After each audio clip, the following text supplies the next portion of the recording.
Quelque chose que j'aurais aimé que beaucoup de gens comprennent, c'est que euh, déménager à l'extérieur ne donne pas le succès automatiquement. C'est le travail qui le donne, n'est-ce pas? Et malheureusement, les réseaux sociaux ont tendance à nous montrer les beaux moments, les jolis vêtements, les beaux restaurants, les moments de shopping au mall, les jolies voitures, euh, les vacances, tout ce qui est joli.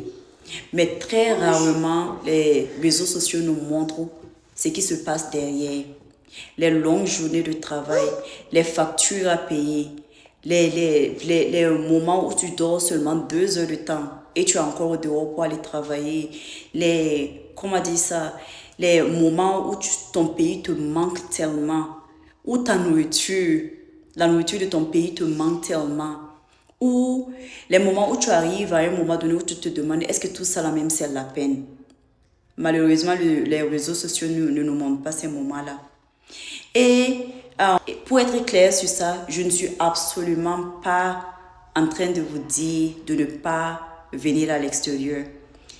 Et ça sera très hypocrite de ma part de dire quelque chose comme ça parce que moi-même je vis à l'extérieur. Donc, c'est pas ce que je suis en train de dire. Ce que je suis en train d'essayer de vous dire, c'est que l'énergie que vous êtes en train de garder pour pouvoir déménager un jour dans un autre pays, pour pouvoir mettre cette énergie-là en pratique, pour pouvoir travailler. Pourquoi ne pas prendre cette énergie-là maintenant, faire quelque chose là où vous êtes? Encore, je ne suis pas en train de dire ne pars pas à l'extérieur.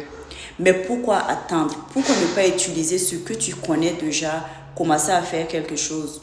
Les boulots que vous êtes en train de fuir pour dire que nos gens, ce sont des boulots qui ne sont pas, ou parce que ce sont des boulots que les gens ne regardent pas ça comme des grands boulots ou bien des jolis boulots, si on veut bien le dire comme ça. On a tendance à fuir ces boulots-là parce qu'on veut les boulots qui sont encore bien regardés au dehors.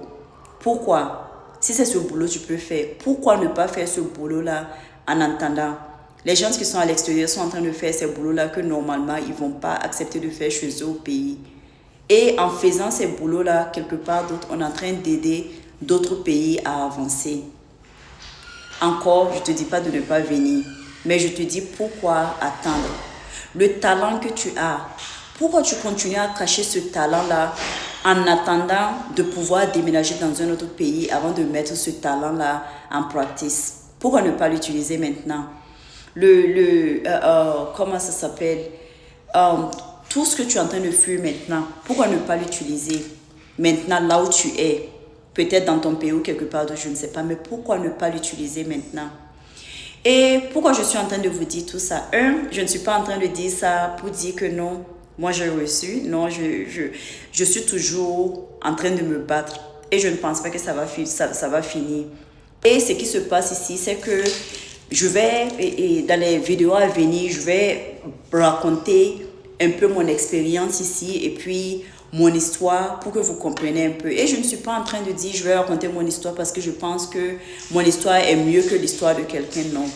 Je dis ça parce que mon histoire est la seule histoire que je peux dire de la manière la plus honnête et le dire encore mieux parce que je ne peux pas dire l'histoire de quelqu'un d'autre comme ça. Et pour commencer avec mon histoire, je vais commencer à vous parler de quand j'étais en train de conduire Uber. Peut-être que vous connaissez Uber, peut-être que vous ne le connaissez pas, mais c'est comme le taxi. C'est comme conduire le taxi, donc conduire les gens.